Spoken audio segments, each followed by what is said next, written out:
I'm going to read you guys a message today that I just got about 5 minutes ago, and I believe it's going to unlock something in you. A buddy of mine, he says, "Man of God, a lot of good people this weekend were talking about you. They had a lot of great things to say. If you were feeling something in your spirit that you're making an impact on lives you probably didn't even know." And what's crazy is that this is actually a coaching client of mine that I'm helping him craft his story. But I met him at an event that we do called Launchpad. It's a ministry event specifically for men to receive breakthrough, freedom, and healing from things we've went through in our past. Healing from things like fear of man, being afraid of what other people think of us. Healing like things from past traumas that we've went through, past fears, things that are keeping us stuck right now. And the reason why I share this message, it's a dope praise to see. Man, it's incredible to hear people are saying good things. It's incredible to hear I'm making an impact. That's the truest value that I have, is making an impact on people. That's why I make these videos. They don't get a lot of views right now, if I'm being honest, but if it can impact one person per video, the mission's complete. But here's the thing you guys don't see.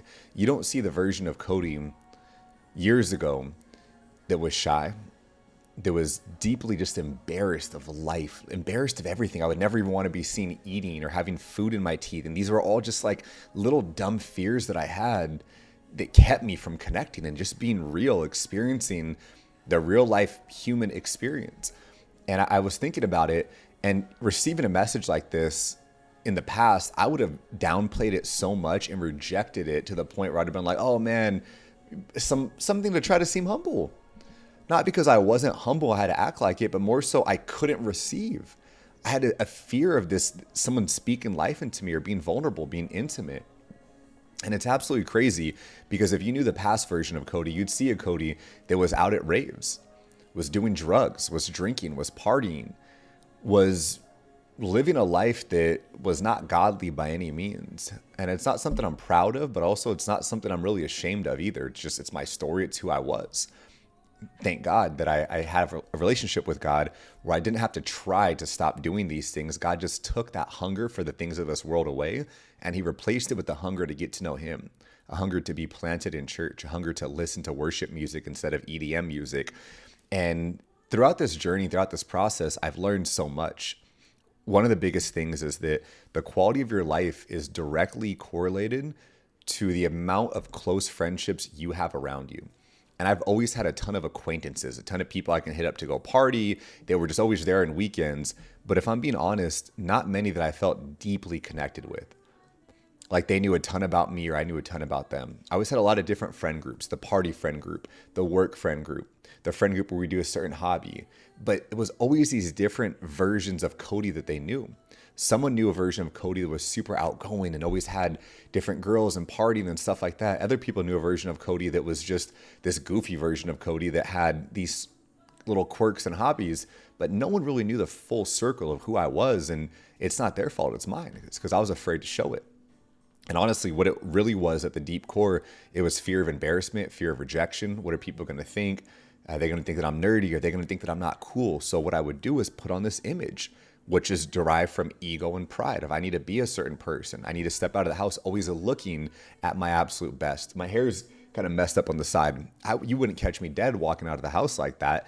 Every bit of my hair would have to be perfect. And all of this, what it is, the image is from ego, but the ego is from insecurity. And it's this never-ending negative feedback loop going on and on and on. And I need you guys to know this, that in my past, I was not the most qualified person to be now leading people closer to Christ and praying for people and speaking about how good God is. But a lot of us here need to remember this as well. God does not call the most qualified people. He qualifies the people that he has called. He's qualifying you right now because he has a calling on your life to either step into ministry, to be bold in your faith, to be praying for people, to be sharing the goodness of God with those around you. He's put a calling on your life to be the best version of yourself. But being the best version of yourself is not doing all the things you want to do. In fact, it's dying to the flesh and it's living the life he's called you to live. In the Bible, it says a man may determine his steps, but the Lord will direct his path.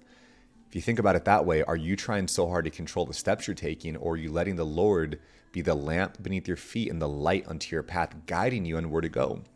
The same way that a boat out in the ocean when it's lost, a lighthouse will guide it in. It's guided by that light. Even a mosquito was drawn to light. And we as humans were drawn to the light of the Holy Spirit. And when you truly have the Holy Spirit inside of you, you move different, you talk different, you act different, you think different, you love different, you encourage different. And I want you to know this is that your life begins to radically change when you start loving on other people more than you love yourself. When you start encouraging other people more than you want encouragement. The best way to make friends and to go out there and meet a lot of people is to be a friend to these people. If you're someone who really needs recognition in your life and you really thrive on that validation, I'm not even going to say that's bad. What I am going to say though is be the first person to go out and recognize other people at a deep level. Honor them. Remember this phrase, this will change your life. Honor unlocks.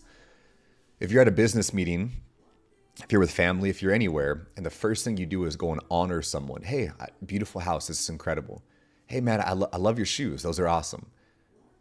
Honoring someone, it completely disarms them. It drops their guard, and it shows them that, in a sense, you're friendly. It's almost like you're on the battlefield and someone walks up and puts their hands up. You disarm the threat. Hey, because what do we do, especially as men? We walk into a place, we size it up. I can beat up this guy. I have a nicer watch than this guy.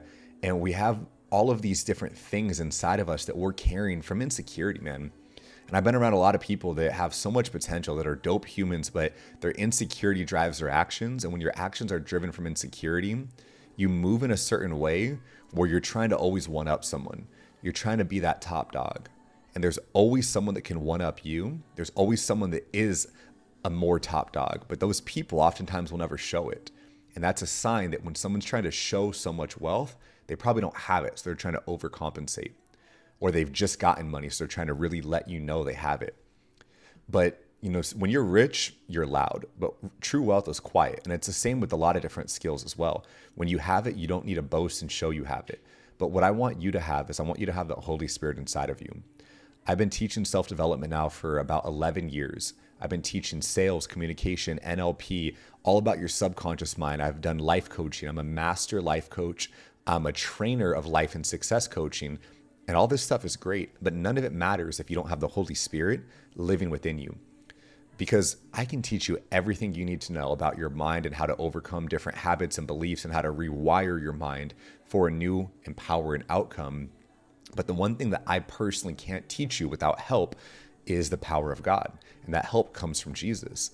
And that is the true thing, because we can teach you all about the mind. You can get very sharp. You can become a sharp communicator. You can become sharp with your words.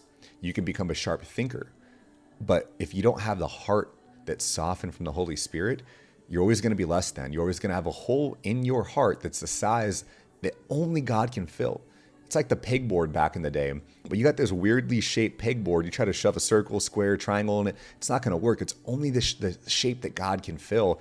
And I want you to know this, that when you let God come into your life, the husband you are is going to drastically change. The father you are is going to drastically change. The brother you are to your people around you, and just the man that you are, the way that you're going to feel, because you're not going to need validation from anyone else. And I promise you, the world needs what you have. You have unique time in your life right now to be able to pour into people. You have unique talents that only you have in the combination that you have them in. The world needs to know more of them. And you're doing a disservice to the world by not shining bright enough. You're hiding your magic, and it's affecting the people around you.